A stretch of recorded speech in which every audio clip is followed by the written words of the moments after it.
There are some things a woman knows without being told. She knows when a room has shifted against her. She knows when a smile contains a verdict. And she knows in the marrow of her bones when the life she built with her own two hands is about to be taken from her and handed to people who never once said thank you. Eleanor Voss knew all of this on a Tuesday morning in October, sitting in a leather chair that was slightly too large for her in a law office that smelled of lemon polish and old ambition, waiting for a stranger to read her husband's final opinion of her worth. She was 71 years old.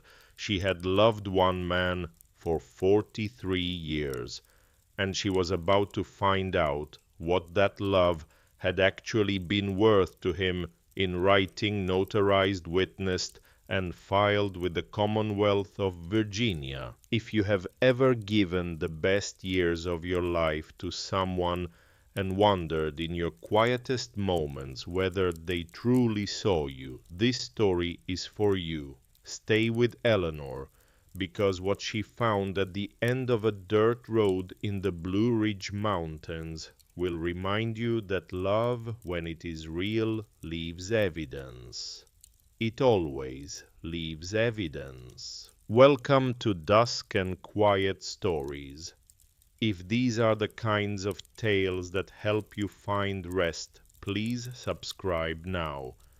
We'll be here every night with a story worth staying awake for just a little longer. The law office of Caldwell and Marsh occupied the fourth floor of a narrow building on West Carey Street in Richmond, Virginia. It was the kind of office designed to make clients feel that their money was in serious, competent hands. Dark wood paneling, oil paintings of river scenes, a receptionist who spoke in a voice just above a murmur.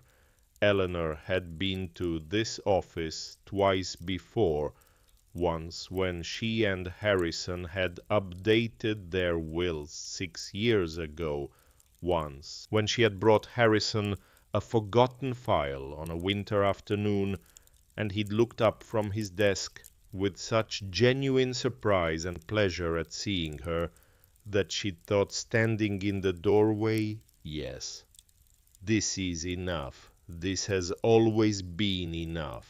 She arrived at 9:15 for a 9:30 appointment. She was the first one there. She sat in the large leather chair nearest the window and held her hands in her lap, the left one curled over the right. On her left hand was the simple gold band Harrison had placed there in the summer of 1981. On her right hand, nothing. She had never been a woman who accumulated jewelry. Harrison used to say that she was the only person he'd ever met who made simplicity look like a deliberate aesthetic choice, rather than an oversight. She was thinking about that now, about the way he said things. The door opened at 9:22. Garrett came first, as he always did, large, broad-shouldered, with Harrison's jaw, but none of his patience. He wore a dark suit that had been fitted recently, and he carried the particular energy of a man who had already decided how this morning would end. Behind him came Diana, slim and precise in the way of someone who had cultivated precision as a form of armor over many years. She wore her silver hair in a chignon that probably took 20 minutes to arrange. She glanced at Eleanor the way people glance at furniture, confirming its presence, assigning it a category, moving on. Warren came last. He was the youngest, 51, and he still had the slightly apologetic bearing of a man who had spent his whole life one step behind his older siblings. He met Eleanor's eyes for just a moment, and she thought she saw something flicker there. Not warmth exactly, but the ghost of it. Then Garrett said something under his breath, and Warren looked away. None of them greeted her. They arranged themselves on the opposite side of the room, three people forming a shape that was unmistakably a united front, and Eleanor understood that the seating arrangement was not accidental. It never was with this family. Even grief in the Whitfield household was a coordinated effort. She pressed her hands together in her lap and looked out the window at the October sky, which was the particular blue that only appears after the first real cold snap of autumn, when the air has been scoured clean. She and Harrison used to sit on the back porch on mornings like this, drinking coffee, not always talking. She had loved that about him, early on his comfort with silence. She had mistaken it for many years for peace. She understood now that some silences are not peaceful. Some silences are just things left unsaid. The attorney was a man named Philip Marsh, mid-50s, with reading glasses. He kept pushing up his nose. He had kind eyes and the careful voice of someone who delivered difficult news often enough to have developed a method for it.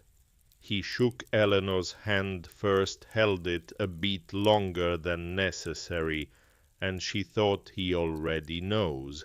He knows, and he feels bad about it. That small observation settled like a stone in her chest. The reading took 11 minutes. She knew because she watched the clock on the wall, a round, plain-faced clock, the kind that belongs in a schoolroom, and she counted the minutes the way she used to count beats in a difficult passage of music. 1 and 2 and 3 and hold. The Richmond house, the colonial on Monument Avenue, where Eleanor had lived for 38 years, where she had planted the climbing roses along the back fence, where she had taught piano lessons in the front room every Tuesday and Thursday for 2 decades, was to be divided equally among Harrison's 3 children from his first marriage. The investment accounts totaling just over $5 million, same distribution. The Shenandoah cabin, where Harrison had taken the grandchildren fishing every July, where Eleanor had cooked eggs on a wood stove and felt briefly like a different kind of woman, also to Garrett, Diana, and Warren to sell or maintain as they saw fit.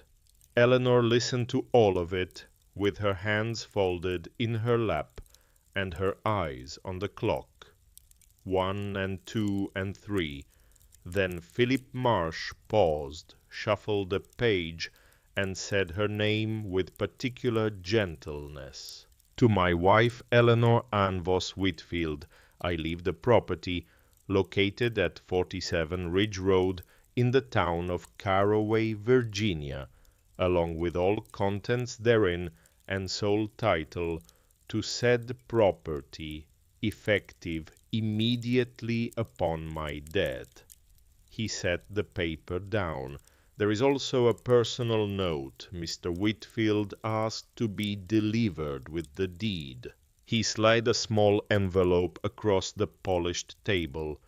Her name was on it in Harrison's handwriting, the careful, slightly cramped script of a man who had spent 60 years writing legal documents by hand before switching reluctantly to a computer. Just her name, Eleanor, not Ellie. Eleanor the way he said it when he was being serious. She did not open it there. She put it in her purse. Garrett cleared his throat. That's it. That's the entirety of her bequest. That is correct. Caraway. Diana said the word as though tasting something she wasn't sure about. That's what 2 hours west up in the mountains somewhere. I didn't even know Dad owned property there. He inherited it in 1998 from his great-aunt, Lillian Whitfield. Philip kept his voice professionally neutral. The property has been maintained and is in good condition. It's worth what exactly? This was Garrett, who had already pulled out his phone.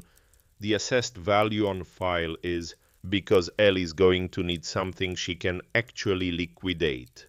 He said this as though he were being helpful, as though he were doing her a favor. He did not look at her when he said it.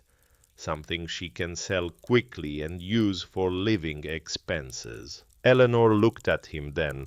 She looked at him for a long moment, long enough that he finally met her eyes, and she thought about 38 years of Christmases and Thanksgivings and birthday dinners where she had cooked food he ate without comment, and she thought about the way he had once at his father's retirement party introduced her to a colleague as Harrison's wife, not by name, just by function, and she thought about all the times she had absorbed that, and smiled and refilled someone's glass of wine. She thought about all of that, and then she looked back at the clock. Philip Marsh said the assessed value was $420,000. Garrett made a sound that was almost sympathy. Eleanor picked up her purse and stood. "Thank you, Philip." She walked out of the conference room with her spine straight and her footsteps even. She did not hurry. She had learned somewhere in the middle of her life that there is a kind of dignity in refusing to hurry when someone wants you gone. She made it to the elevator before her hands began to shake. She sat in her car in the parking garage for a long time. The garage was dim and smelled of exhaust and concrete, and Eleanor sat in the driver's seat of her 12-year-old Volvo Harrison had tried twice to convince her to upgrade. She liked this car. She knew its sounds, and she opened the envelope. The note was written on a single index card. Harrison had always used index cards. She had found them in every coat pocket, every desk drawer, every car they'd ever owned. He thought in index cards. He organized in index cards. She had boxes of them somewhere from over the years, recipes and case notes and grocery lists, and occasional startling, completely unsolicited observations about the nature of things. This one said, "Go before they do. Don't stop at the house. Take the mountain road, not the highway. I'll explain everything when you get there. I know that makes no sense. I know you're angry. Go anyway." H. She read it 3 times. Then she started the car and drove west. She did not go back to Monument Avenue. She had her overnight bag in the trunk. She had packed it the night before without knowing exactly why. Some instinct that had whispered, "Bring what you need," just in case. 3 changes of clothes, her toiletries, her mother's Bible, the folder of sheet music she had carried with her since 1979, when she taught her very first piano student, a 7-year-old named Marcus, who had gone on to play trumpet in a jazz ensemble in New Orleans and still sent her a Christmas card every year. She had the index card. She had the key small brass worn smooth that had been in the envelope with the deed. She had 43 years of questions she had never thought to ask. She drove west. The Blue Ridge appears gradually when you approach it from the east, the way important things often do not. Suddenly, not dramatically, but as an accumulation of evidence that something significant is happening to the horizon. The hills first soft and rounded, then the ridge lines darker, more defined. Then the mountains themselves blue with distance in the way that gives them their name, rising out of the Piedmont like something from a painting of another century. Eleanor had always loved this drive. She and Harrison had taken it a handful of times over the years, once to a bed and breakfast for their 20th anniversary, once to visit a colleague of his who had retired to a farm near Staunton. She had never thought of it as a drive that led anywhere particular. It had always just been the drive west, the drive toward blue. She passed through small towns whose names she only half knew through pastures going golden in the October afternoon, through a corridor of tulip poplars that had already turned and were releasing their leaves in long, slow spirals. At a gas station just outside a town called Mineral, she stopped to fill the tank and use the restroom, and when she came out, a woman about her age was standing near the pump looking at her car. "Volvo, good car." "It is," Eleanor said. "You headed up into the mountains, Caraway." The woman smiled a particular kind of smile, the one that belongs to people who know a place well and are pleased when others are going there. "Beautiful up there this time of year. You got somebody waiting for you." Eleanor considered the question with more seriousness than the woman probably intended. "I'm not sure," she said, and got back in the car. Caraway, Virginia, had a population of 412 people, according to the sign at its border, though the sign looked like it hadn't been updated since the late 90s, and Eleanor suspected the number had shifted somewhat in the intervening years. The main street was exactly 1 block long, a general store with a hand-painted sign reading "McAllister's a post office the size of a large closet," a white-painted Baptist church with a marquee that said, "Every door is a beginning," a barber shop, a small library built from river stone, and a diner whose chalkboard specials were written in the careful printing of someone who took the work seriously. Eleanor drove slowly, reading the town the way she read new music, looking for the time signature, the key, the mood. She turned at the end of the block, as her phone's navigation instructed, and began climbing. Ridge Road was not a road that had any interest in being convenient. It switched back twice in the first half-mile narrowed, where the oak trees grew too close on either side, and at one point crossed a small stone bridge over a creek that Eleanor could hear but not quite see through the brush. The pavement gave way to packed gravel, and the gravel gave way in the last quarter-mile to something that might most charitably be described as a suggested path, and then the trees parted. The house was not what she had expected.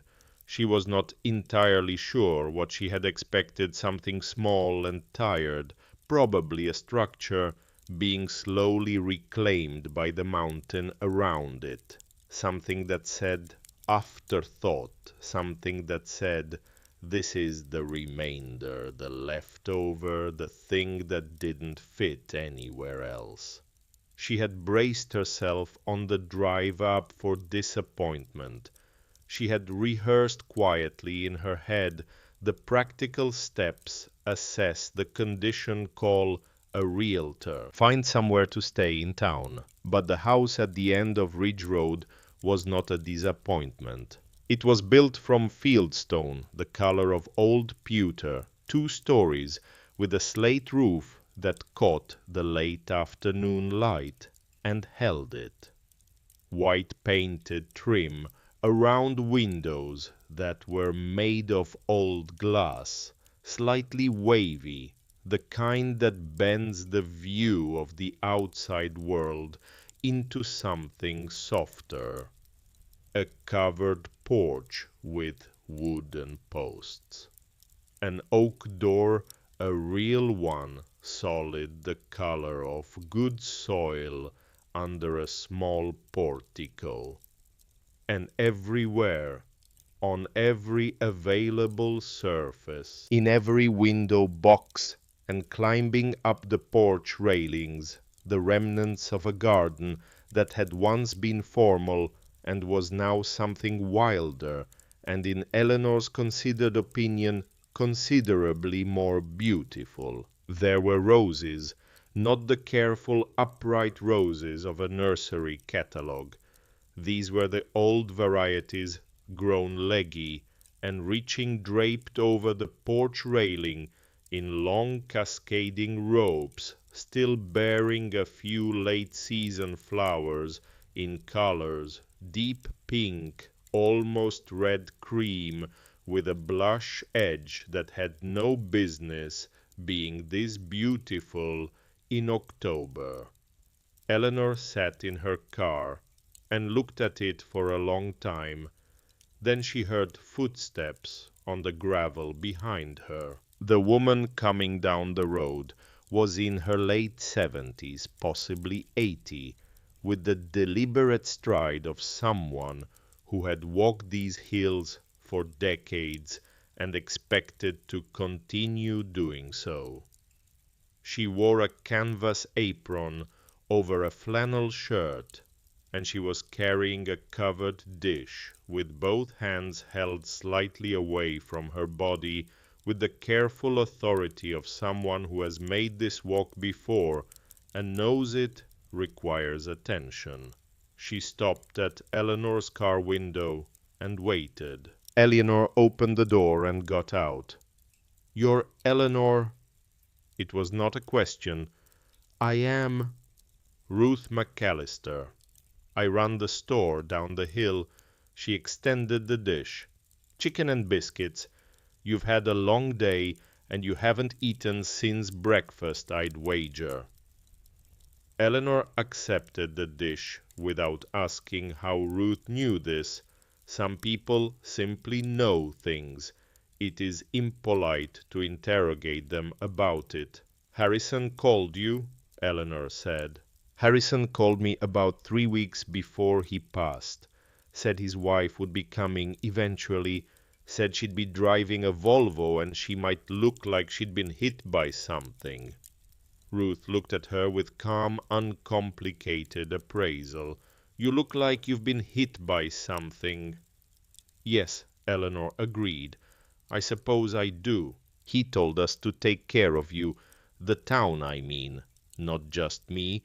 He asked us all, Pastor Ellis, Sarah at the library, the Kowalski boys who do the maintenance up here. He said, my wife is going to arrive not knowing what to expect, and she's going to need people to be kind." Ruth paused. "He came here every month, you know, for 22 years. Eleanor went very still. "Every month." "Near enough. Sometimes twice in a month if he had a light schedule. He'd stay 2 or 3 days. fix things around the property, work in the garden, a little sit on the porch in the evenings. Ruth watched Eleanor's face with the careful attention of someone ready to catch something if it falls. He talked about you constantly, every single time, by name, by story, by the small daily details of your life that most people don't think are worth mentioning, but he seemed to find endlessly interesting. Eleanor looked at the house, at the roses on the porch railing still faintly blooming in the cold October afternoon. She thought about 22 years of monthly trips. Harrison had taken all those weekends she had assumed were bar association meetings or client consultations or simply the quiet decompressions of a man with a busy mind. She thought about how thoroughly she had not asked, how completely she had trusted. She wasn't sure yet whether what she felt was comfort or a new species of grief. "Come on," Ruth said. "Let me show you inside before the light goes." The key turned in the lock with no resistance. The door swung inward on hinges that had recently been oiled. The porch smelled of old wood and late roses and something else, something faint and mineral, the smell of a house that has been opened and aired and carefully loved. Eleanor stepped inside. The main room was long and warm-toned, with wide plank floors that had been polished to a deep amber glow. A stone fireplace dominated the far wall, not a decorative one, a real one, built for real winters, with a proper mantel of rough-hewn oak. The furniture was plain and substantial, a sofa, upholstered in dark green, 2 armchairs, angled toward the hearth, a reading lamp with a warm bulb. Built-in shelves held books arranged without any system. Eleanor could immediately identify a history of the Blue Ridge next to a novel she'd recommended to Harrison 7 years ago, and assumed he'd never read next to a collection of American folk songs she didn't recognize. And there against the interior wall between the 2 windows that looked out toward the valley, placed as carefully as any object Eleanor had ever seen, placed positioned with the deliberateness of something that has been thought about for a long time, was a piano. Not a grand piano, an upright walnut-cased old, but not neglected. Its finish had been cleaned and polished until it held the light. The ivory keys real ivory, which meant the instrument was old enough to have been made before the bands were yellowed to a warm cream, the color of old letters. On the music stand above the keys a single sheet of paper, handwritten music. Harrison's careful notation. She recognized his handwriting from across the room, the way you recognize a person's silhouette. Eleanor walked to it. She stood before it the way you stand before something that changes the proportion of the room simply by existing. She looked at the handwritten music. It was a short piece, perhaps 30 measures, written in the key of G 3/4 time. Simple.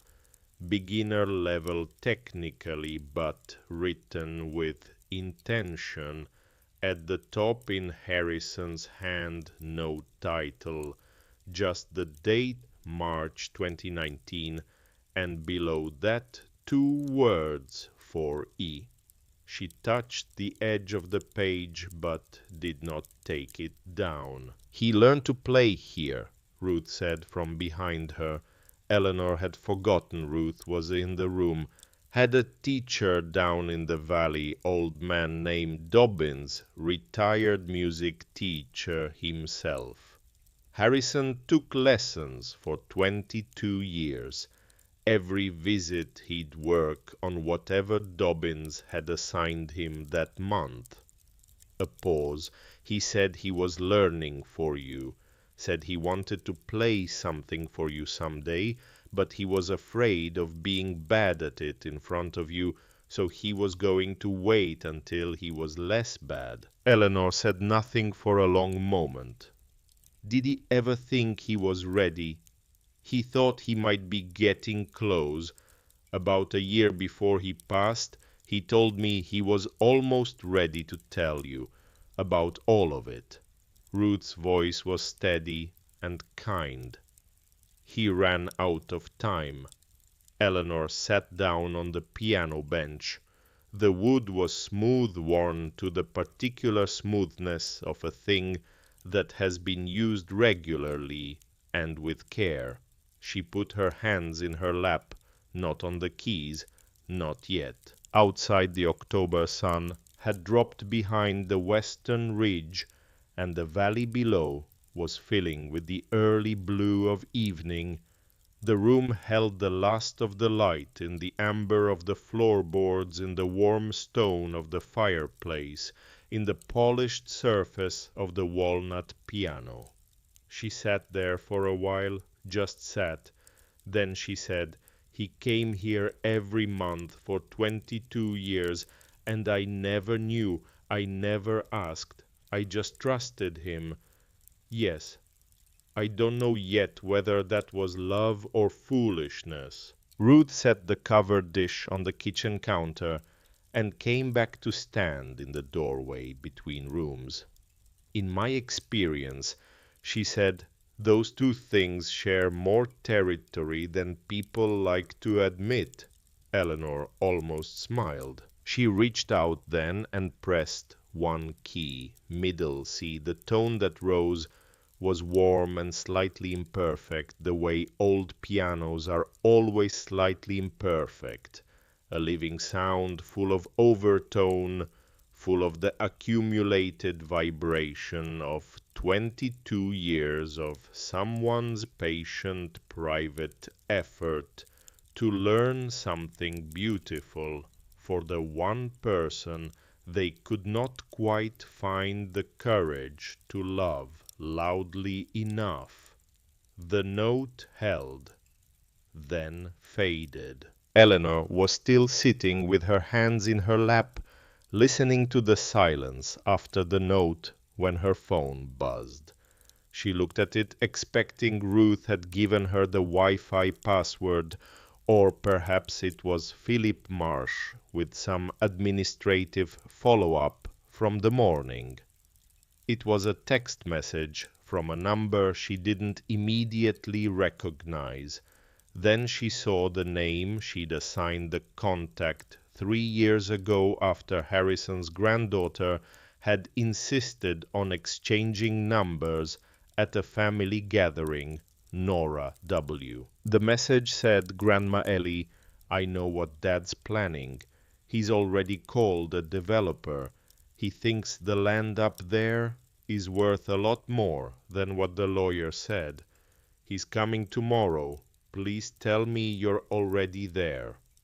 Eleanor read it twice. Then she looked around the room at the piano, at the handwritten music, at the walls, where she had not yet noticed in the fading light that there were photographs, framed photographs, arranged on shelves and hung on walls with the same quiet intentionality as everything else in this house.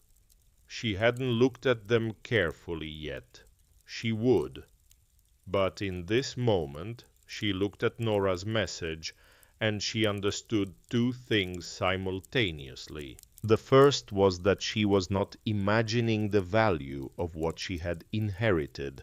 The second was that she was not alone in this. She typed back, "I'm here. I arrived an hour ago. Don't worry about your father." Then she set the phone face down on the piano bench beside her, and she looked at the handwritten music on the stand, and she thought about a man who had spent 22 years learning to play something for her in secret, who had run out of time before he could play it to her face, who had left it sitting on a music stand in a room full of evidence of everything he'd felt and never said quite loudly enough. She thought about what Ruth had said. "He talked about you constantly." She would be angry about some of this later. She knew that. She was already feeling the first distant edge of it, the frustration of having been kept from something that was also undeniably hers.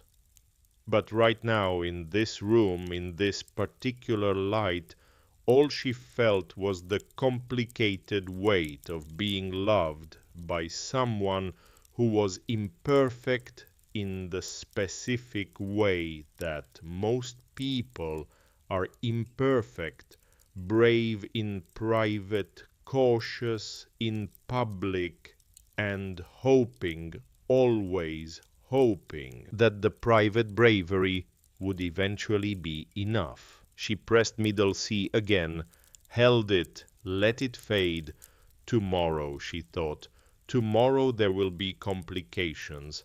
Tomorrow Garrett will arrive with his phone and his entitlement and his developer contacts, and tomorrow she will have to be someone who deals with that. But tonight the house was warm, and Ruth was in the kitchen, and there was chicken and biscuits and an old walnut piano, holding 30 measures of music, written for her in the key of G, and outside the Blue Ridge was settling into its evening blue, and all of this had been waiting for her for 22 years. She reached up and took the sheet music carefully from the stand.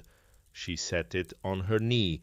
She read through all 30 measures slowly, the way she had taught children to read music for decades, not for performance, but for understanding, for knowing what it was before you tried to make it into sound.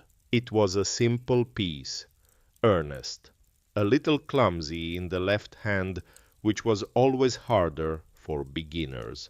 But in the melody in the right hand, in those treble notes that would have rung out across this room when he played it, there was something that was recognizably his, a particular turn of phrase in the fourth measure, a resolution that lingered a beat too long deliberately, in the way of someone who has been told not to rush, but has taken that instruction perhaps too much to heart. She recognized him in it. She recognized the man she had sat with in morning silences for 4 decades, the man who thought in index cards, the man who had looked up from his desk one winter afternoon and been genuinely simply glad to see her. "Oh, Harrison," she said very quietly to the empty room, and outside the first star of the evening appeared above the western ridge, small and steady and entirely indifferent to the various complicated arrangements of human love playing out in the valley below it, the way stars always are, the way stars blessedly always are. She slept better than she had any right to. The bed in the upstairs room was old, but the mattress was new, and someone Ruth, she suspected, or perhaps one of the Kowalski boys Harrison had mentioned to the town, had put fresh linens on it, cotton that smelled of cedar and open air. Eleanor lay down at 9 o'clock, with the intention of thinking through everything methodically, the way she had always approached difficult problems, and was asleep before she reached the second item on her mental list. She dreamed of nothing she could remember, only the sense upon waking of having been somewhere quiet. The morning came in through the wavy glass windows, soft and grey, the particular grey of mountain mornings before the sun clears the eastern ridge. Eleanor lay still for a moment, listening. Wind in the oaks. A bird she couldn't identify. The distant sound of the creek she'd crossed on the drive up, constant and unbothered, the way water always is. Then she remembered Nora's text, and she got up. She found the kitchen by following the smell of coffee, which surprised her until she saw the automatic timer on the machine set, she realized, by someone who had anticipated her arrival down to the hour.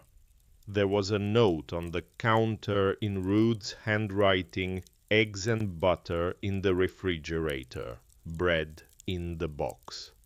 The Kowalski brothers will be by at 10 to check the furnace. Don't let them talk you into anything structural. They mean well, but they love a project. Eleanor made eggs. She ate them standing at the farmhouse sink, looking out the window at the back of the property, which she hadn't properly seen yet. What she could make out through the morning grey was more garden, or the bones of one. Stone retaining wall, the dark shapes of dormant beds, a long pergola running parallel to the tree line, with climbing roses grown so far beyond their supports they had become something architectural, a living structure, more wall than ornament. Harrison had done some of this. She was certain of it, without knowing exactly why. There was something in the proportion of the beds, the placement of the paths, that reminded her of the way he arranged the room, always thinking about where the eye would go, what you'd see from a chair, what would matter in the morning light. She thought about him standing in this garden. She tried to make it comfortable in her mind and could not quite manage it yet. After breakfast, she went to the study. In daylight, with the small window above the desk, letting in a column of thin morning sun, the room looked different than it had the evening before, less like a revelation, more like a task. 3 walls of shelves and boxes and carefully labeled folders. Harrison's handwriting on every tab. The mahogany desk with its green lamp, its leather surface worn to a patina at the center where his hands must have rested thousands of times. She pulled the first folder. It took her 4 hours to understand what she was looking at, not because the documents were complicated.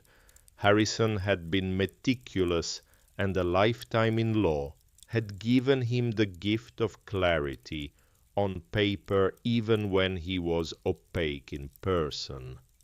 The documents were in fact extraordinarily simple once she found the sequence, the deed transfer from 1998 when he'd inherited the property from his great-aunt Lillian.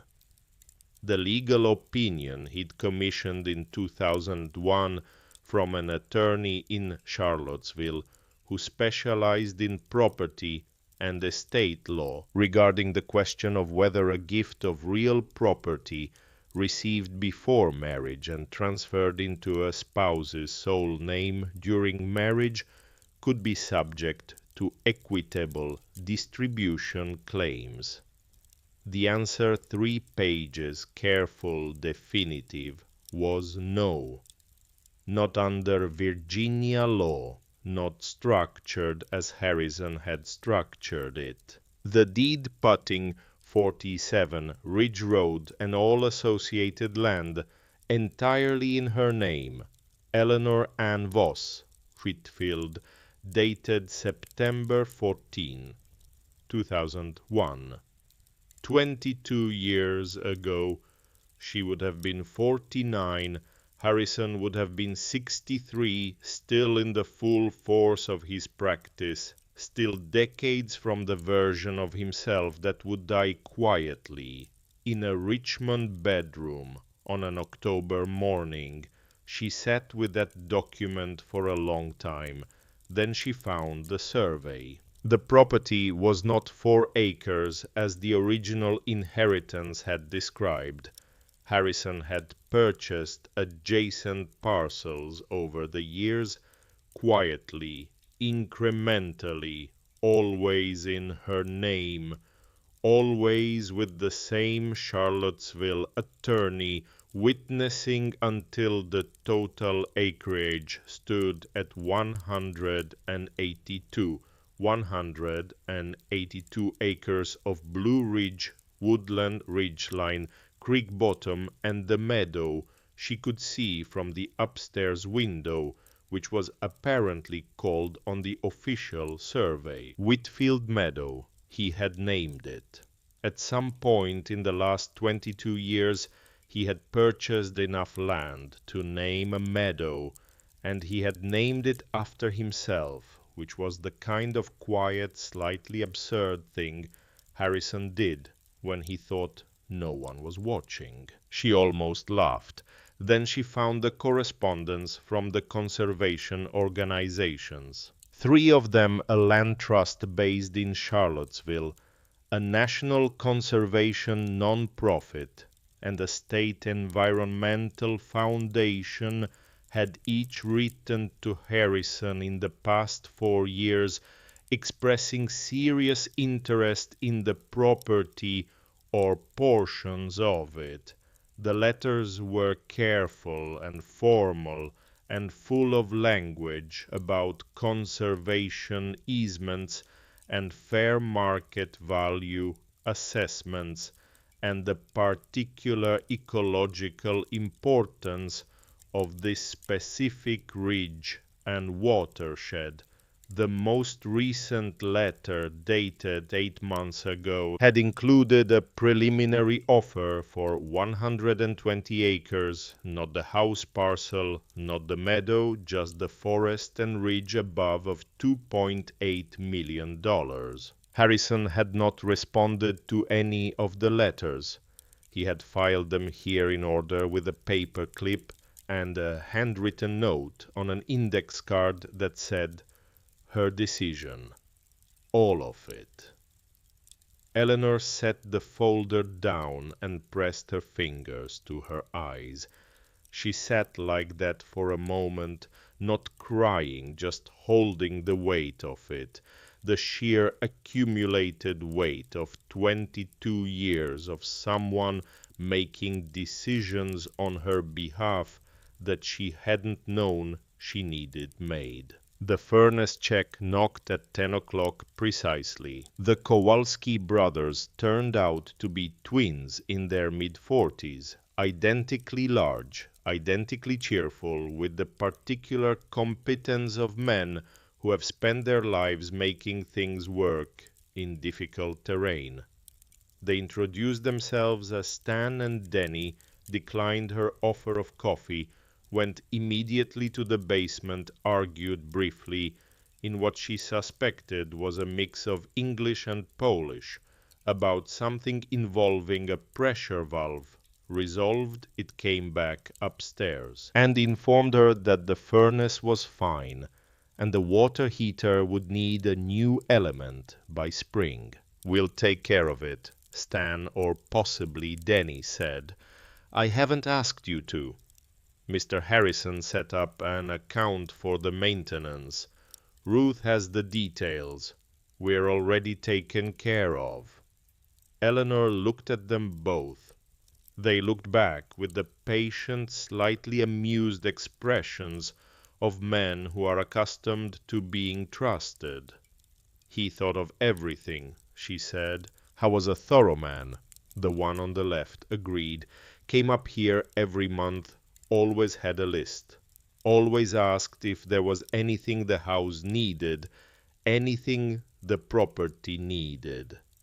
Sometimes he'd just sit on the porch for 2 days and then go home. But he never forgot the list." After they left, Eleanor stood in the kitchen and thought about lists. Harrison had kept lists his entire life.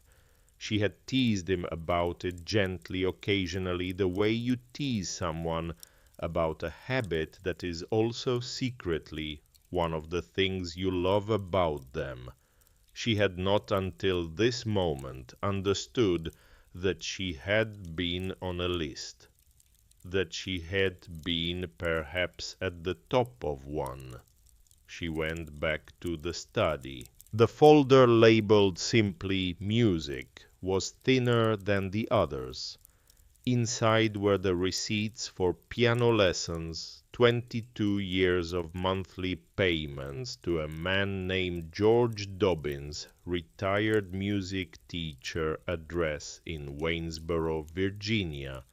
The first receipt was dated November 2001, 2 months after the deed had been transferred into her name.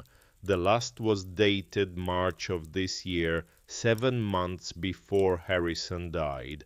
He had been learning until almost the end. There were also tucked behind the receipts a dozen or so sheets of staff paper, practice exercises, scales, simple pieces in Harrison's handwriting.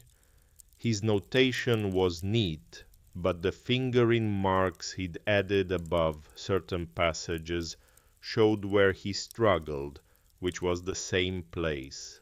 Beginner pianists always struggle, the left hand the bass, the part that has to hold steady while the melody does something more interesting above it. She recognized this struggle. She had taught it out of hundreds of students over 20 years of lessons. She gathered the sheets and carried them to the piano. She sat on the bench and set his exercises on the stand. She put her hands on the keys, her own hands, which knew their way around a keyboard, the way some people know their way around a kitchen, without having to think about it. She played through the first exercise. It was a simple 5-finger pattern, C major, the kind of thing you assign in the first lesson to get the hand shaped correctly over the keys. She played it as he had written it, with the fingering he'd marked at the tempo a beginner would use. It was exactly as clumsy as it should have been, exactly as earnest. She moved to the second exercise, then the third. She played through all of them, slowly following his marks, inhabiting for a few minutes the technical reality of what learning had felt like for him, the effort, the patience required, the choice to keep returning to something difficult, because the reason for it mattered more than the difficulty. When she reached the last sheet, the 30 measure piece he had written, marked for E, she stopped.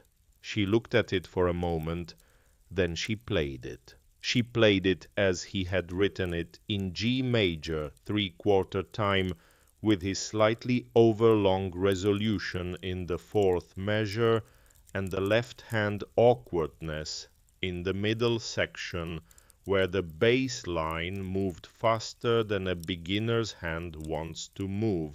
She played it straight through, without correction, as though he had written it exactly right, which in every way that mattered he had. The sound of it filled the room. The old walnut piano had a voice that was warmer than she'd expected, resonant, slightly dark, the sound of good wood and real strings and decades of accumulated resonance. The piece was simple, but it was not small. In the right hand, in the melody he'd shaped, there was something that was recognizably an attempt at beauty, not achieved beauty, not polished, not finished, attempted. She sat for a moment after the last note faded. Then she heard from the doorway a quiet sound. Ruth was standing at the threshold of the room. She had let herself in. Eleanor had left the door unlocked, and she was holding a jar of preserves and looking at Eleanor with an expression that was trying very hard to be composed and was not entirely succeeding. "I heard the piano," Ruth said. "I was playing his exercises." "I know." Ruth set the preserves on the side table and came to sit in one of the armchairs. "He used to play in the evenings sometimes when he'd been here a few days and was feeling more relaxed. You could hear it if you were walking up the road, just barely." She paused. "It sounded better when you do it." "It sounds like him when I do it," Eleanor said. "That's different from better." Ruth looked at her with the thoughtful attention she was beginning to understand was simply Ruth's default mode. "Are you angry at him?" Eleanor considered the question seriously, the way it deserved. "Not yet," she said. "Ask me again in a week." Garrett arrived at 2 in the afternoon. She heard the car before she saw it, the sound of a vehicle that was not accustomed to dirt roads, and was making its displeasure known in the form of a low, expensive groan from the undercarriage. She was in the garden when he arrived, or rather she was at the edge of the garden, standing with a pair of pruning shears she'd found in the shed, looking at the climbing roses on the pergola and trying to decide where to begin. She had not yet begun. The scale of what the garden needed was significant, and she was still in the stage of assessing. Garrett got out of the car and stood for a moment looking at the house with an expression she couldn't read from this distance. Then he saw her and walked toward her across the meadow grass. "Ellie." "Garrett." He stopped a few feet away and looked around at the house, at the garden, at the ridge above, at the meadow running down to the tree line. His face was doing something complicated, the appraiser's calculation she'd expected, but also, beneath it, something else. Something almost like surprise. "It's not what I thought," he said. "No," she agreed. "It's not. Dad never described it, just said he had a place up in the mountains. I always assumed—" He stopped, revised. "I assumed it was something like the cabin, a weekend place. It appears to be rather more than that." He looked at her then, and she saw him recalibrate. She had changed something between yesterday morning's conference room and this afternoon's meadow, something in her posture, her steadiness, the way she was holding the pruning shears with the comfort of a woman who has used tools before and intends to use them again. He was looking at her the way people look when a piece of furniture turns out to be an heirloom. "I've been talking to some people," he said, "about the land up here, the ridge specifically. There's apparently some interest from development." "I know." Eleanor said. A pause. You know, I spent this morning in your father's study. He kept very thorough records. She looked at the pruning shears in her hand, then back at him, including correspondence from 3 conservation organizations who've been interested in portions of the property for several years. Your father left the decision to me, all of it. The recalibration again, more significant this time. Ellie, this land could be worth. I know what it's worth, Garrett. She said it quietly, without heat, the way you state a fact that doesn't require emphasis to be true. I also know that it has been in my name since 2001, which your father's attorney in Charlottesville will confirm if anyone asks, which I hope they won't, but I'm prepared for the conversation either way. Garrett was quiet for a moment. The wind moved through the oaks at the meadow's edge.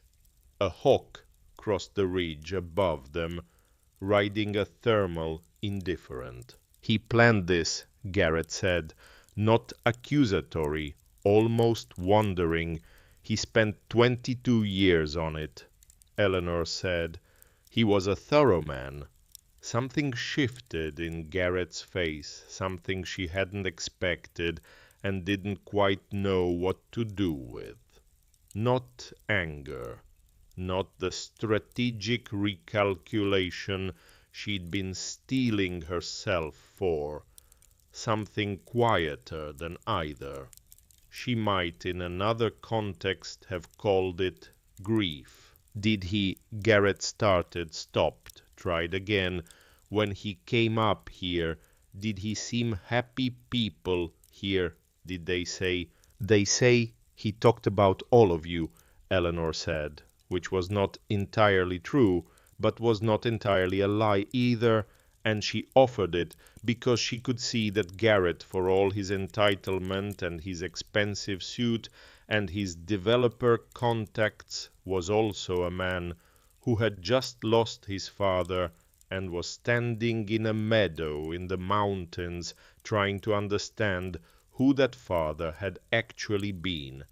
She understood this particular confusion intimately. I'm not going to fight you, Garrett, she said, but I'm also not going to give this up.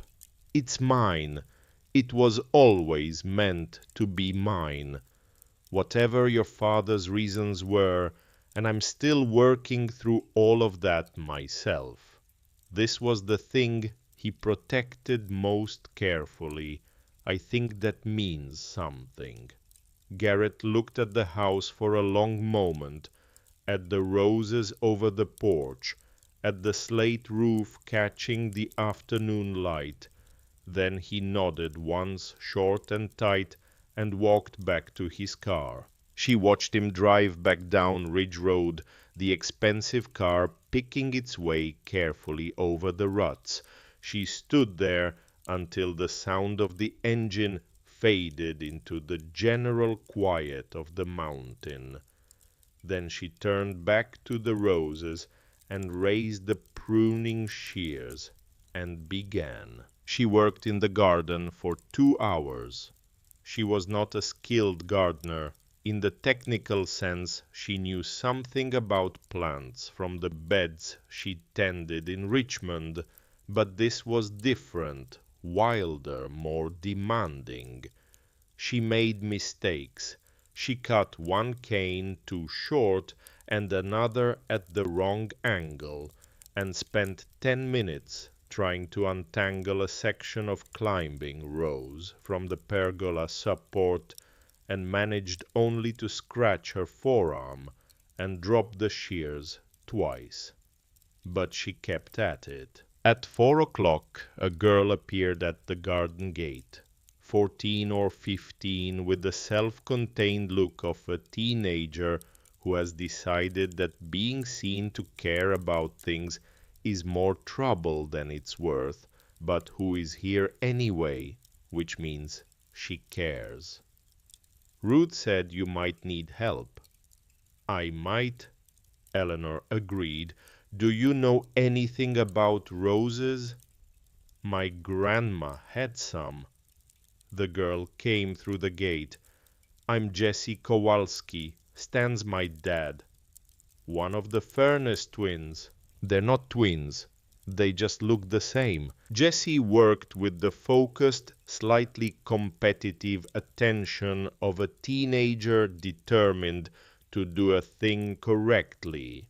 And she did in fact know something about roses. She cut the canes at the right angle, showed Eleanor how to find the outward-facing bud, explained which of the old growth was deadwood and which was simply dormant. They worked together for an hour without talking much, which suited Eleanor, who had found that the physical work of cutting and clearing was doing something useful to the complicated weather inside her. By 5 o'clock they had cleared the east side of the pergola entirely. The structure underneath the old cedar posts and the cross beams, solid and sound, emerged from the tangle like something being remembered. It's going to be beautiful in the spring, Jessie said with the authority of someone who has decided something and sees no reason to qualify it.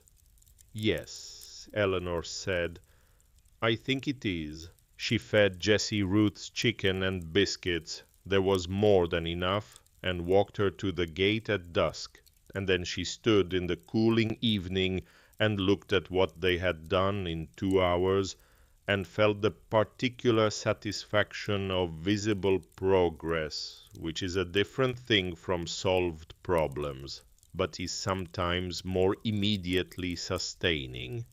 That night she went back to the study. She had been methodical through the legal documents, the property records, the correspondence. She had not yet opened the section of shelves that held what looked like personal journals, 5 of them, small hardcover books, the kind sold in stationers' shops, each labeled on the spine with a range of years in Harrison's hand. She took the most recent one, 2018 to 2023. She opened it to a random page and read, March came up Thursday. Dobbin says the piece is nearly ready. I told him nearly is doing a lot of work in that sentence. He laughed, played through the whole thing twice, both times, without stopping, which is new. The second time felt like something. I'll come back in April and try again. Spend the evening on the porch. The roses are coming in early this year. I keep thinking I should bring E up here, just tell her everything, let her see it. But then I think about Garrett and what he'd do with the information, how quickly he'd move, and I can't risk it. Not until it's locked down completely. Not until there's nothing left for anyone to challenge. She'd love this garden. She'd probably find everything I've done wrong with it.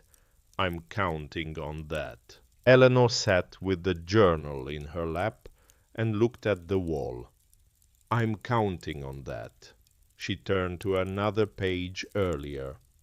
2020. 60 days into lockdown. Couldn't get up to Caraway roads were strange. I didn't want to explain the trip to anyone. Called Ruth to check on the house. She says the roses are coming up wild, which I expected. Spend the evening thinking about E and whether I've been fair to her. The honest answer is probably no. The honest answer is that I've made decisions on her behalf for 40 years and told myself they were protection when some of them were also convenience. When keeping the peace was easier than making noise. She has never once asked me to make noise. She's never demanded anything. I think I've confused her patience for contentment, and I don't know how to fix that from the inside of the life we've built. The house is hers, that much I can make certain. The rest I'll have to live with not having done. Eleanor closed the journal. She sat in the study for a long time in the dark, because she had not turned on the lamp, and the sun had gone while she was reading. She sat with the journal closed on her lap, and thought about a man writing that sentence, the rest I'll have to live with not having done, and then closing his own journal and going back into the life he described unchanged. She knew she should be angrier than she was.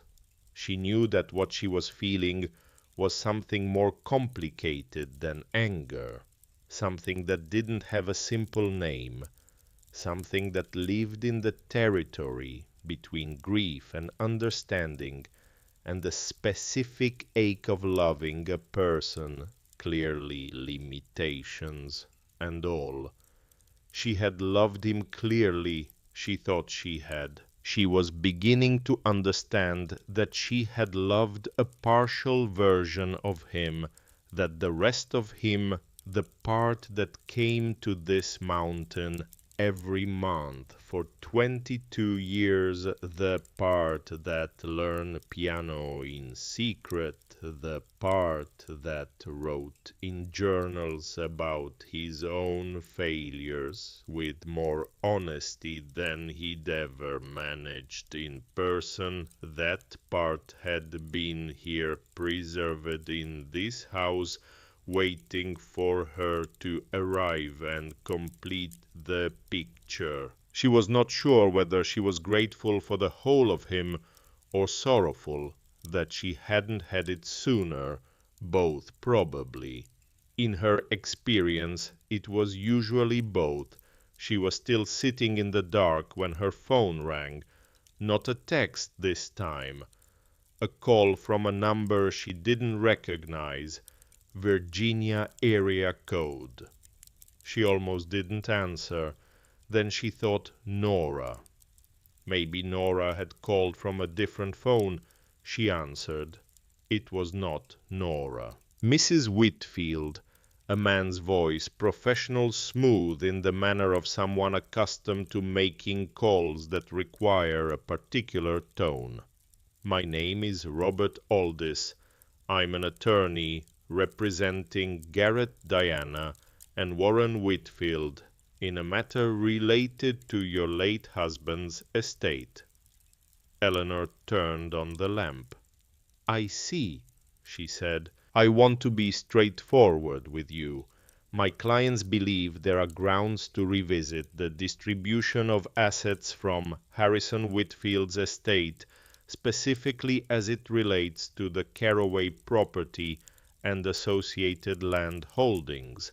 We've done some initial research and we believe there may be questions about the circumstances of the deed transfer in 2000 that a court would find worth examining, such as whether the transfer was made under circumstances that could be characterized as undue influence.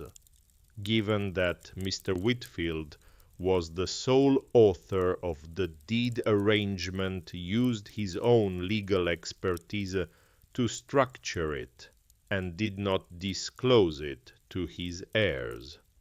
He was not required to disclose his property arrangements to his children. No, but a court might take an interest in the pattern. A husband, a lawyer transferring significant assets to his wife's name over many years without her knowledge. I'm sorry, Eleanor said. Without my knowledge. A slight pause. That's correct. You weren't aware of the property or its extent. And your client's position is that a husband secretly transferring assets to his wife's name for her benefit deed in her name, account in her name, constitutes undue influence over the wife. Another pause longer. We believe the circumstances bear examination. Aldous said carefully. Eleanor looked at the shelf of folders, at the legal opinion from 2001, at the survey, at the conservation correspondence, at the journal in her lap. "Mr. Aldous," she said, "I'd like you to call my attorney tomorrow morning. His name is Philip Marsh. He's with Caldwell and Marsh in Richmond, and he has been managing this estate. I'll let him know to expect your call." "Of course." "And Mrs. Whitfield, I'd also like you to know," she continued in the same even tone, "that my husband spent 40 years practicing estate and property law in this state. He anticipated this call.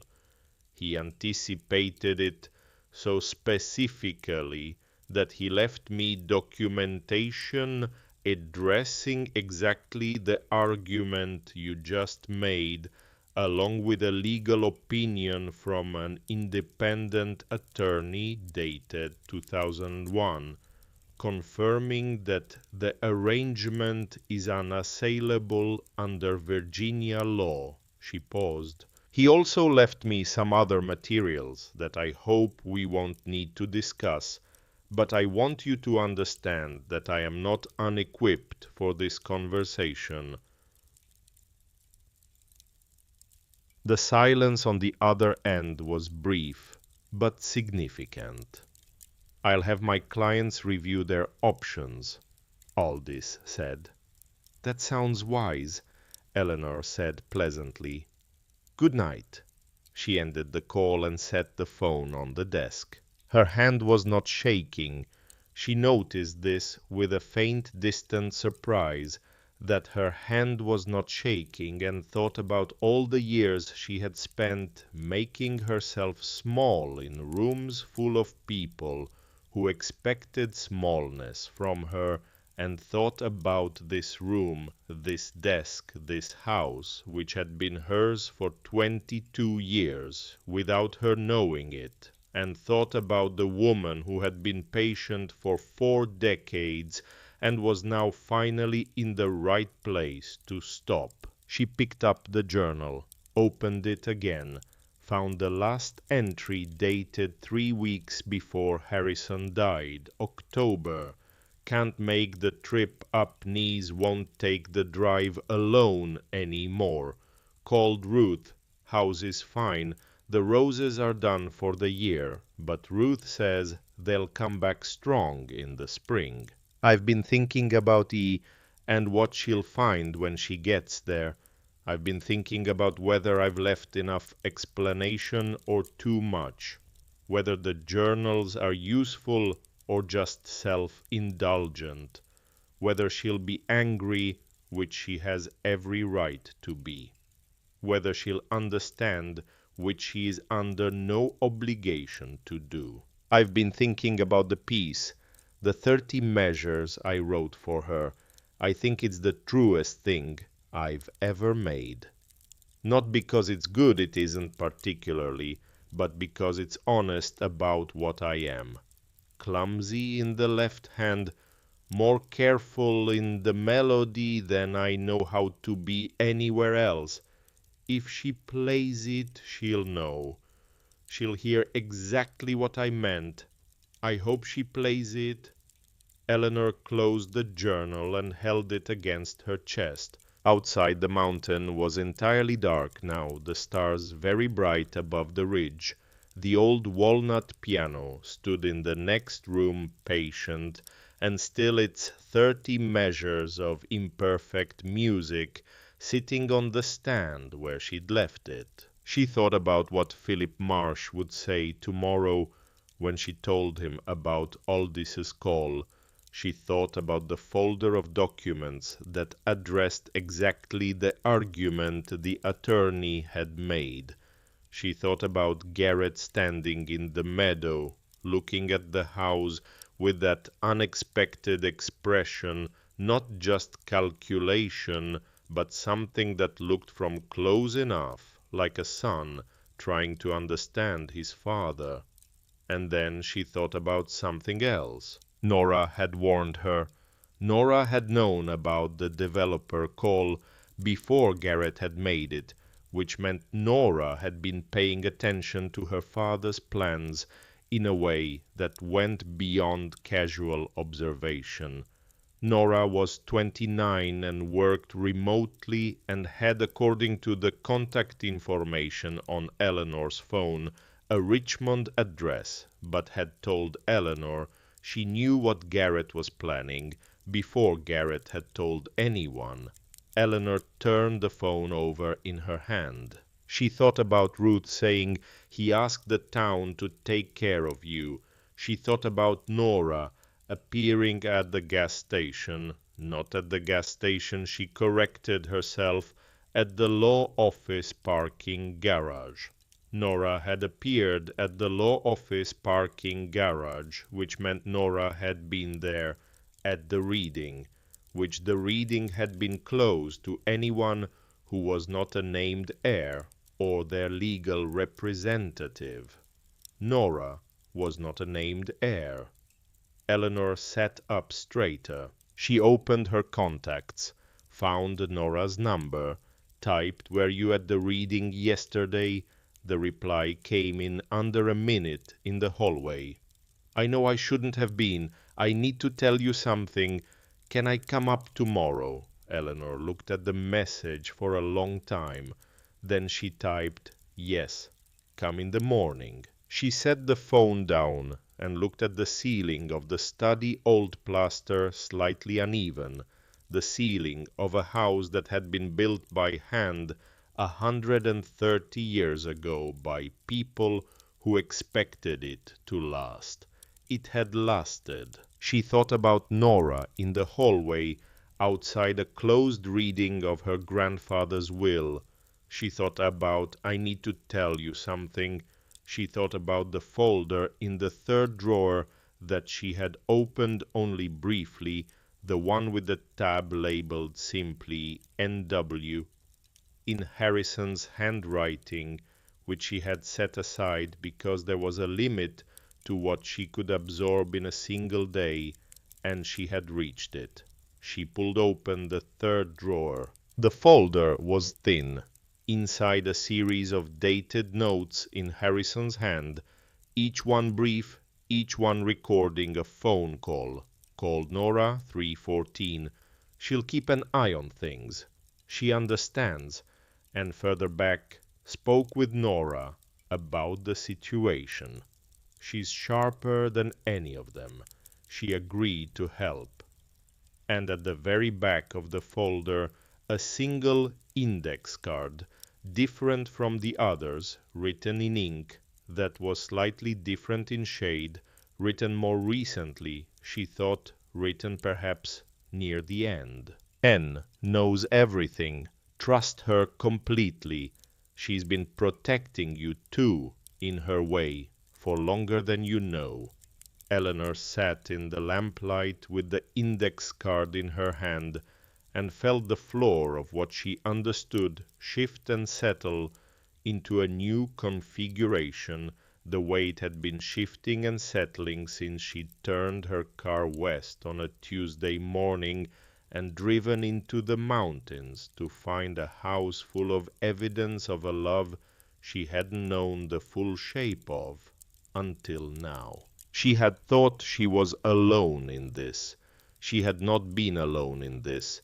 She did not yet know what Nora had been doing, or for how long, or what the girl knew that Harrison had thought worth recording on an index card and protecting in a folder at the back of the third drawer. She did not know what I need to tell you. Something would turn out to mean what new layer of Harrison's careful architecture it would reveal. But she held the index card in the lamplight and felt for the first time since Tuesday morning something that was not grief or anger or the dull exhaustion of being erased. She felt curious, and then her phone rang again, the same number as before, Aldis. She looked at it for 3 full rings. Something was wrong. An attorney calling back the same evening within an hour after she had already ended the conversation firmly. That was not procedure. That was urgency. That was something that had changed between the first call and this one. She answered. Mrs. Whitfield. The smoothness was gone from his voice, something else in its place. I've just been contacted by my clients. Apparently there is a document, a folder of some kind that they believe you may have in your possession. I need to ask you directly, do you have materials that could be characterized as confidential information regarding third parties? Mr. Aldis, Eleanor said, because if such materials were obtained through Mr. Aldis, he stopped. It's 9 o'clock in the evening, Eleanor said. Call Philip Marsh tomorrow. I've told you this already. She paused. But I'd like you to ask your clients one question for me. Ask them why they're calling on a Tuesday night instead of waiting for morning. And whatever answer they give you, ask yourself what it means that they couldn't wait. She ended the call. She sat for a moment in the silence. Then she went to the piano, sat down and played Harrison's 30 Measures again slowly, in the dark house on the mountain. The sound of it moving through the old rooms and out through the wavy glass windows into the October night, and she thought about everything she didn't yet know about tomorrow, and she thought, good. Let them worry. Nora arrived at 8 in the morning with a thermos of coffee and the expression of someone who has been rehearsing a conversation for a long time and is no longer sure the rehearsal was adequate. She was 29, but looked younger, standing on the porch in a wool jacket with her dark hair pulled back, holding the thermos with both hands, the way people hold things when they need something to do with their hands. She had Harrison's eyes. Eleanor had always noticed this and never said so, because there had never been a moment in the last 22 years when saying so would have been welcome. She said it now. You have his eyes. Nora blinked. Something in her face loosened slightly. People usually say I have my mother's. You have both. Come in. They sat at the kitchen table with the coffee between them and the morning light coming in through the east window at a low angle, illuminating the grain of the old pine table in long parallel lines. Outside a light frost had come in the night, and the meadow grass was silver at the tips, catching the early sun. Eleanor had been awake since 6. She had read more of the journals. She had made a list, not of tasks, but of questions, the ones she needed answered, before she could understand the full shape of what Harrison had built, and why. Nora was at the top of the list. Tell me, Eleanor said, from the beginning. Nora wrapped both hands around her coffee cup. He called me the first time when I was 7. Did you know that you'd come to Christmas the year I was 7, and you'd brought me a book about birds because someone had told you I liked animals? But I didn't. I liked music. I'd been taking piano lessons for a month. I remember you sat next to me on the piano bench after dinner and played something, and I thought... She stopped, recalibrated. I thought she knows what she's doing. She actually knows. Eleanor waited. Grandpa called me that spring. He said your grandmother Ellie is a musician. Did you know that? And I said, yes. And he said, she's been teaching other people to play for 20 years, and she's never once had a piano that was really worthy of her. He said he was going to fix that. He asked if I thought it was a good idea. Nora looked at the table. I was 7. I said yes. He consulted a 7-year-old. He said I was the only one in the family who would understand what he was trying to do. Eleanor thought about that, about Harrison on the phone with a 7-year-old girl, asking her opinion about a piano and a secret house in the mountains, and feeling apparently that this child was his most reliable counsel on the matter of love. She was not as surprised as she perhaps should have been. What did he ask you to do? Eleanor said. As you got older. Nora looked up. Watch. He asked me to watch. He said his children, my dad and Diana and Warren, had a particular way of seeing things.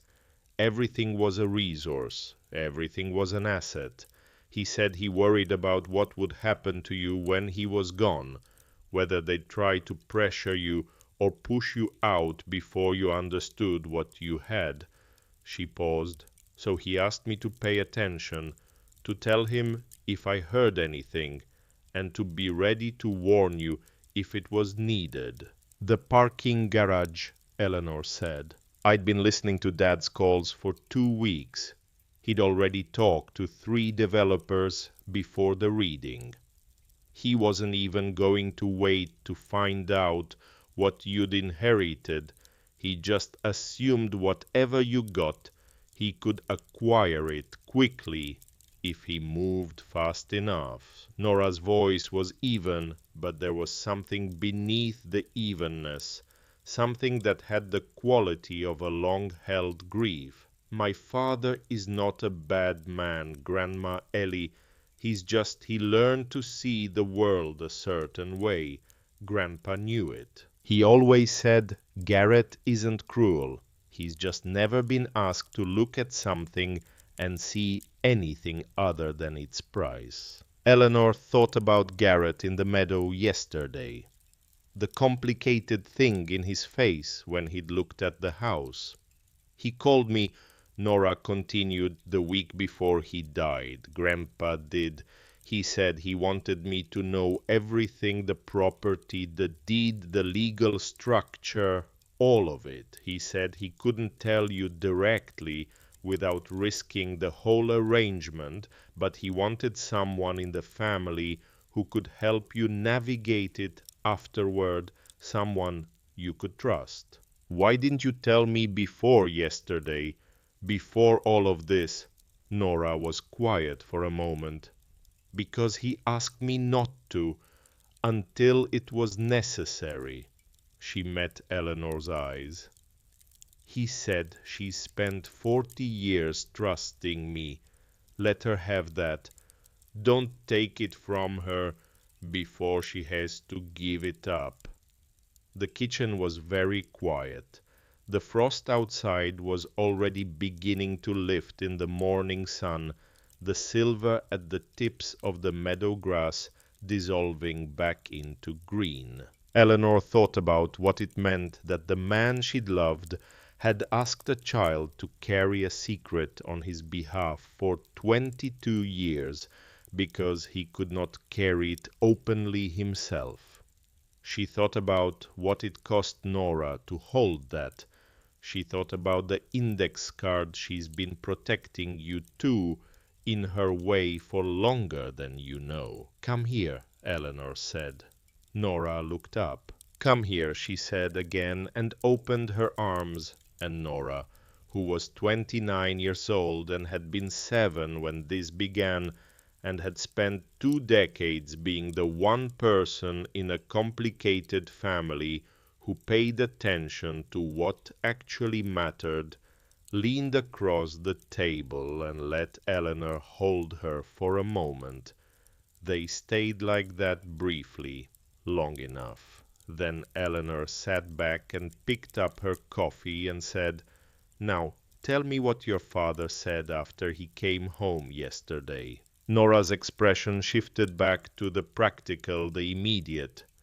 "He called Diana last night. For 2 hours. I wasn't in the room, but I could hear his side of it." She paused. "He sounded different than usual, less certain. He kept saying it's more complicated than we thought, and then near the end he said something I've never heard him say about you." She looked at Eleanor steadily. "He said she handled it well." Eleanor said nothing. "That's for my father, that's significant. He doesn't say that about people. He's dismissed." "He hasn't undismissed me yet." "No, but he's reconsidering the category." Nora wrapped her hands around her cup again. "And their attorney called me last night, Aldous. He wanted to know if I knew anything about what documents you might have." She looked at Eleanor. "I told him I was the wrong person to ask." "Good. Grandma Ellie," Nora's voice shifted, became slightly more careful. "What's in the folder, the one you told Aldous about? What did Grandpa leave you?" Eleanor was quiet for a moment, looking at the light on the table. "Enough," she said. "He left me enough. Philip Marsh called at 9:15. "I've heard from Aldous," he said. "I want to tell you something, and I want you to hear it clearly. They have nothing. The 2001 deed structure is exactly what Harrison designed it to be. I reviewed the original work myself last night. I pulled Harrison's file from our archives. He was meticulous, Ellie. Every angle covered. The undue influence argument is a reach, and Aldous knows it. He was testing to see if you'd panic. I didn't panic. I know you didn't. He told me." A pause that contained, she thought, a small amount of professional satisfaction. "He said you were very calm." "I had a good teacher." Philip was quiet for a moment. "I know Harrison was... I know this situation has been painful, and I know the will said things that shouldn't have been said that way. I want you to know I advised against that language." "I know Philip." I was trying to make it airtight. He thought if the will looked like he'd made a cold calculation, they wouldn't look further, wouldn't think there was anything else to find. "He was right," Eleanor said. "They didn't look further, not until now. They want to settle. That's what this call is really about. All this made noises about litigation, but it's posturing. They want you to agree to some kind of arrangement regarding the conservation land, some shared proceeds if you sell to the land trust." "No." "Ellie." "No," she said again pleasantly. "Tell Aldous I'll be in touch regarding the conservation arrangement directly. On my own timeline, on my own terms, with organizations of my choosing. That decision belongs to me. Harrison said so, in writing." A longer pause. "All right," Philip said, and she could hear in his voice something that might have been a smile. "All right, I'll let them know." She put the phone down and looked at Nora, who had heard enough of the conversation to understand the shape of it. "It's done," Nora said. "The legal part is done. The rest takes longer." Eleanor stood, picked up her coffee, and looked out the window at the frost-clearing meadow. "Will you stay for a few days? I'd like help in the garden." Nora looked at her for a moment with Harrison's eyes. "Yes," she said. "I'll stay." 3 weeks passed. They moved in the rhythm of the house, which had its own pace, the way old houses do, houses that have absorbed decades of human presence and developed over time a kind of structural opinion about how things should go. Morning light came first to the east-facing kitchen, so that was where they had coffee. The afternoon sun moved to the front parlor, so that was where Eleanor read. The study was best in the evenings with the lamp on, when the mountain dark pressed against the window and the warm circle of the lamp made the space feel exactly the right size. Jessie Kowalski came back and brought a friend, and the four of them spent a long Saturday working through the south garden beds, clearing and cutting and stacking the old growth for compost, revealing the bones of what had once been a formal parterre, low box hedges mostly gone, but with survivor's stone edging a central axis that ran from the house's back door to a stone bench Eleanor hadn't seen before, placed at the garden's far end to face back toward the house. She sat on that bench one evening at dusk and looked at the house from this angle, the slate roof, the wavy glass window lit from within, the roses over the porch, now cut back to their canes ready for winter, and understood that Harrison had placed the bench here precisely for this view, that he had sat here probably many times looking at the house that was hers and thinking about the woman who was supposed to be in it. She stayed there for a while, just sat. The town absorbed her in the way that small towns absorb new residents who are willing to be absorbed gradually, without ceremony, through the accumulation of small transactions. Coffee at the diner on Tuesday mornings, where she learned that the owner was named Clara, and her chess pie was justifiably famous, and the table by the window was by unspoken agreement available to anyone who needed to sit and think.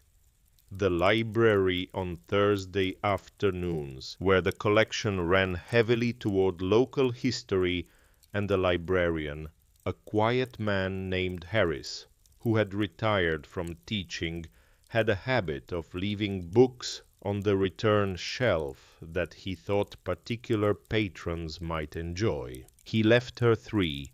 She read all of them. Ruth appeared most mornings, sometimes with food, sometimes just to sit on the porch for 20 minutes before opening the store. She didn't ask questions. She offered information when it seemed useful, and was silent when it didn't. Eleanor found herself looking forward to these mornings with the quiet anticipation she associated with things that were genuinely good rather than merely pleasant. She had not had many things in the genuinely good category. She was only now recognizing how long that had been true. She played the piano every day. Not his piece, not only his piece. She worked through music. She'd taught for decades, and music she'd loved before she'd taught anything, and music she found on the shelves in the parlor, old American folk pieces, hymn arrangements, simple songs she'd known since childhood. The piano had a voice she was still learning. She found its warm spots and its one slightly flat key in the upper register, and the particular resonance of the bass strings that seemed designed to fill exactly this room and no larger. She played his piece every evening before she went up to bed. It was her way of saying something she hadn't found other words for yet. One Thursday morning, Nora came downstairs early. She had the small bedroom at the back overlooking the garden and found Eleanor at the desk in the study writing. "What are you doing?" "Writing to the Land Trust." Eleanor didn't look up. "The one in Charlottesville. I want to understand their proposal before I decide anything." Nora came and looked over her shoulder at the letter, which was 3 paragraphs precise and clear, asking 5 specific questions about the nature of the conservation easement, the restrictions it would place on the remaining parcel, and the timeline for any formal arrangement. "That's good," Nora said. "That's really good." "Your grandfather wasn't the only lawyer in this relationship," Eleanor said. "I watched for 40 years. I learned something." Nora laughed a real laugh, surprised out of her, and Eleanor looked up and saw her again with Harrison's eyes and thought, "He gave me this too. He left me this." She had not expected that. She had not expected any of it. The letter from Garrett came on a Friday, handwritten, which surprised her. He was not a man she had associated with handwriting. It was short 4 sentences, and it said, "Ellie, I've been thinking about what you said in the meadow. I think my father understood something. I'm still trying to learn. I hope you'll be well up there. G." She read it twice. She did not write back immediately. She put it on the desk under a smooth piece of quartz Jessie had found in the creek and given her, because it was, Jessie said, a good rock. Eleanor thought this was a reasonable criterion for keeping a rock. She would write back eventually. She was not ready yet, but she kept the letter. November came in hard, the way the mountains receive November, not gradually as the lowlands do, but decisively, the cold arriving in a single night, and the leaves coming down in the next wind until the ridge line was bare, and the view from the upstairs window opened out into something vast and skeletal, and in its own way beautiful. Eleanor discovered that the house handled cold well. The stone walls held warmth in a way that wood framing never does, and the fireplace in the main room, once she'd learned its particular habits, burned cleanly and long on the hardwood the Kowalski brothers stacked on the porch in mid-October. She was not afraid of the winter. She had expected to be. She had imagined isolation, the particular isolation of a woman alone in an unfamiliar place in the mountain cold. But the town was close enough, and Ruth was reliable, and Nora drove up most weekends, and the house itself was company in the way that old houses are company, full of its own sounds, its own creaks and settlings, its own established relationship with wind and weather. She was not afraid. This was new information about herself. The representative from the Charlottesville Land Trust came on a Wednesday in the second week of November, a woman named Diane Okafor, who wore good boots and a sensible coat, and who walked the property with Eleanor for 2 hours before they sat down to talk.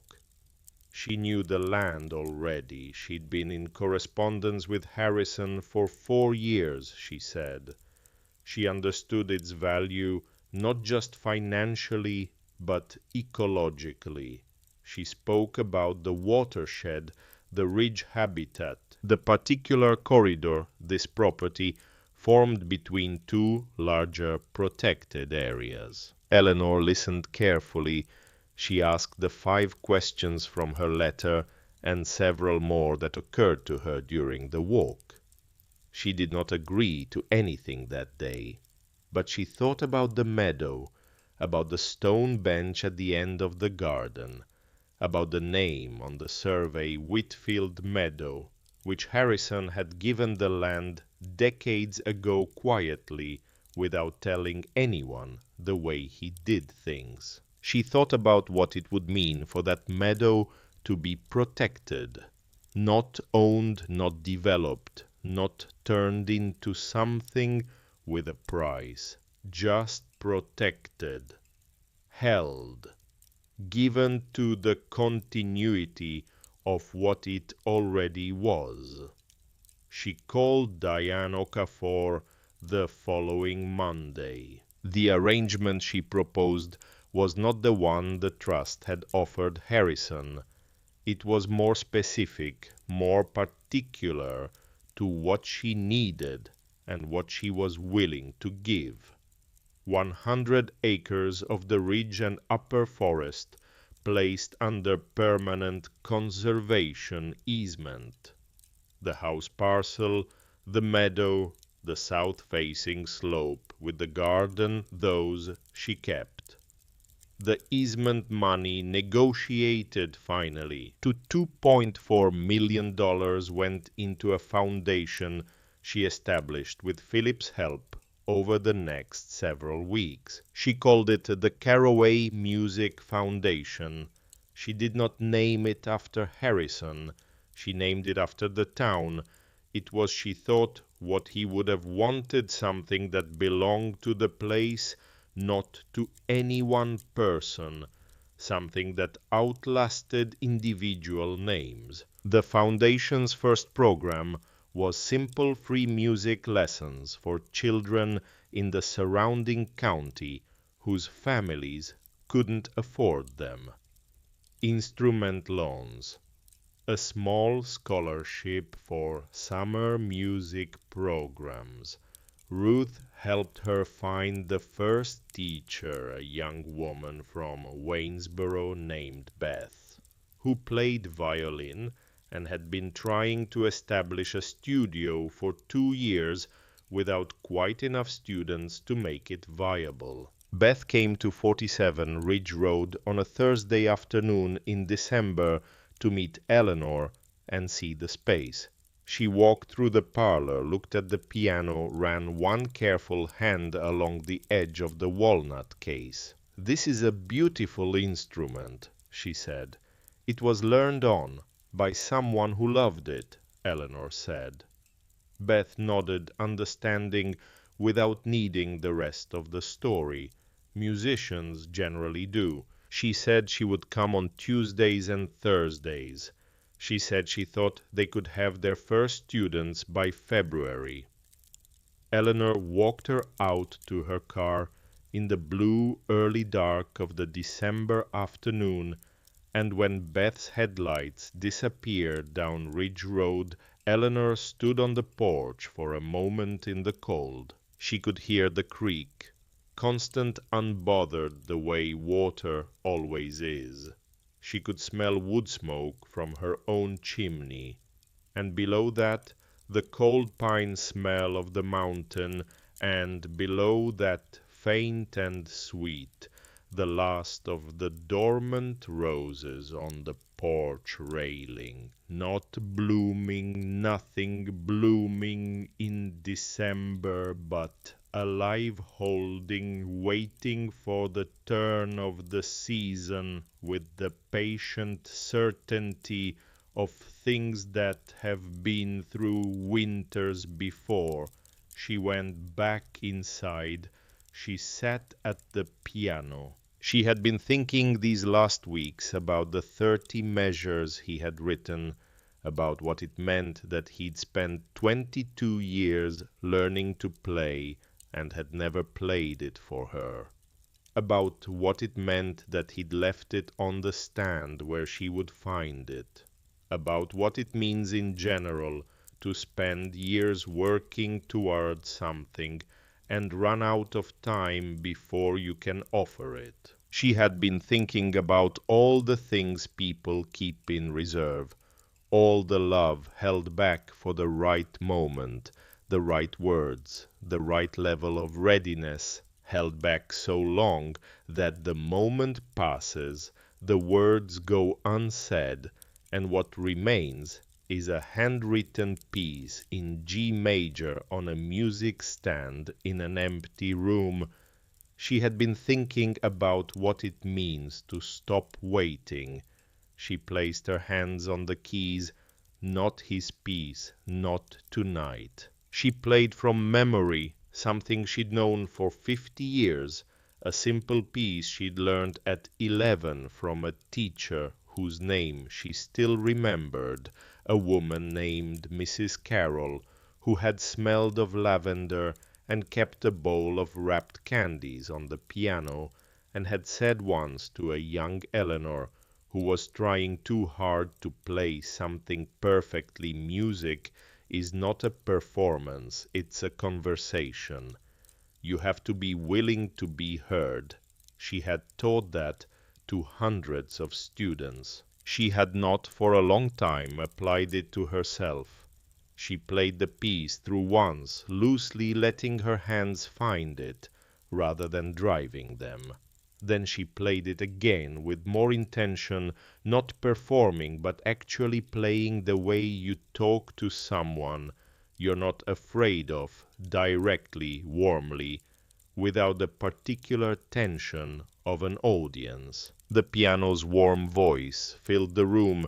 The fire had burned down to coals, and the room was lit mostly by the lamp on the side table, its pool of amber reaching to the edge of the piano, but no further leaving the rest of the room in the soft dark of a winter evening in a stone house on a mountain. She played through the piece to its end. Then she sat for a moment with her hands in her lap.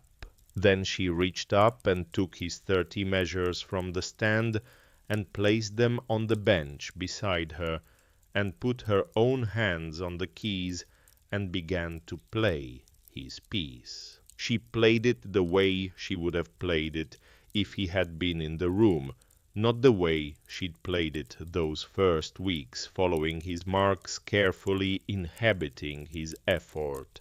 This time she played it as herself, still his notes, still his tempo, still the slightly overlong resolution in the fourth measure that was so recognizably, completely him, but played by someone who knew what she was playing and why, who had read the journals and walked the meadow and sat on the stone bench and understood now the full shape of what she'd been given. She played the left hand steadily through the parts where it had been difficult for him.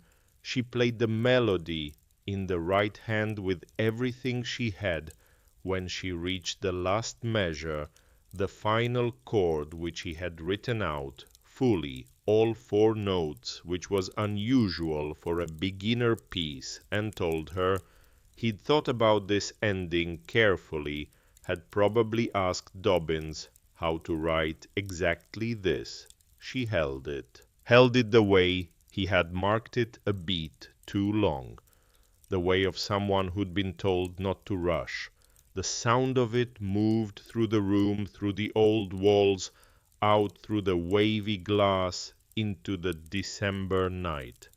Whether anyone heard it, whether Ruth, closing up the store down the hill, paused for a moment and thought she heard something, whether the mountain itself received the sound and held it briefly in the cold dark air above the ridge, Eleanor didn't know. She held the chord until it faded entirely. Then she sat in the quiet of the house that was hers, had always been hers, in the silence after the last note, and she thought about a man who had learned to play in secret for 22 years because he was afraid to be imperfect in front of the person he loved. And she thought about a woman who had been patient for 40 years and called it trust. And she thought about all the love that moves through the world, disguised as other things, as property deeds and index cards and front porch conversations, and a 7-year-old girl who was asked to pay attention and did for 22 years without being asked twice. She thought about what it means to finally arrive somewhere. She thought about February and the first students and Beth with her violin and small hands finding their way to the keys of an old walnut piano that had learned its voice in the service of devotion and was ready now for something new. She lifted her hands from the keys. Outside it had begun to snow, the first real snow of the season coming in quietly, the way mountain snow often does, no drama, just the world going gradually white, the meadow disappearing under it, the stone bench at the garden's end accumulating a thin line of white along its back, the rose canes holding the snow in curves that looked in the blue dark of the December night almost like notation, almost like music written in a language that anyone who had ever loved something difficult and worth loving would recognize immediately. Eleanor sat at the piano and watched it come down. She did not play anything else. Some things don't need a response. Some things you simply sit with and let settle and carry forward into whatever comes next. She had learned this finally at 71 years old in a stone house on a mountain in Virginia in the winter of the year she stopped waiting to be given what had always already been hers. She thought that was not too late. She thought, in fact, that it was exactly on time. Is there something you've been holding in reserve? A kindness, a conversation, a piece of music. You've been waiting until you were ready enough to offer. We'd love to know in the comments what you're still waiting to begin. We read every one. Thank you for spending this evening with Eleanor. Good night.